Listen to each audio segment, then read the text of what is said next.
पुण्यात भाजप आणि राष्ट्रवादीत तणाव वाढणार अशी परिस्थिती निर्माण झाली आहे, कारण जिल्हा नियोजन समितीतील भाजप सदस्य हे आता कोर्टात जाणार आहेत।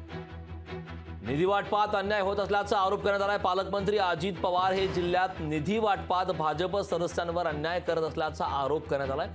तर पुढील आठवड्यात हायकोर्टात याचिका दाखल करणार। याआधी नाराज सदस्यांनी जिल्हाधिकारी आणि विभागीय आयुक्तांना पत्र लिहून निधी वाटपावरून नाराजी व्यक्त केली होती।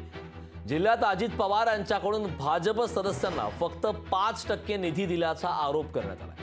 चंद्रकांत पाटील पालकमंत्री असताना 40% निधी मिळत असल्याची माहिती, पण अजित पवार भाजप सदस्यांना निधीमध्ये डावलत असल्याचा आरोप करण्यात आला। तर पुढील आठवड्यात सदस्य मुंबई उच्च न्यायालयात याचिका दाखल करणार आहेत।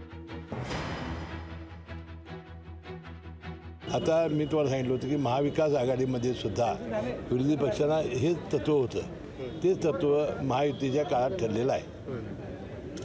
पण 6 आमदार आहोत आम्ही जिल्ह्यामध्ये, मग आमच्या मतदारांनी काय करायचं असा प्रश्न त्यांनी उपस्थित केला आहे। तो ठीक आहे की वेगवेगळ्या पद्धतीनं अनेक ठिकाणी त्याला निधी मिळेल अशी व्यवस्था आपण करू, परंतु आज जे समन्वय समिती 3 पक्षाची आमची जी आहे त्यांनी जो निर्णय घेतलेला आहे हे जिल्हा नियोजन मंडळाच्या निधीचं वाटप त्या सूत्राप्रमाणे वाटप होत आहे। लोकशाही मराठी ऐका, पहा, जागरूक रहा।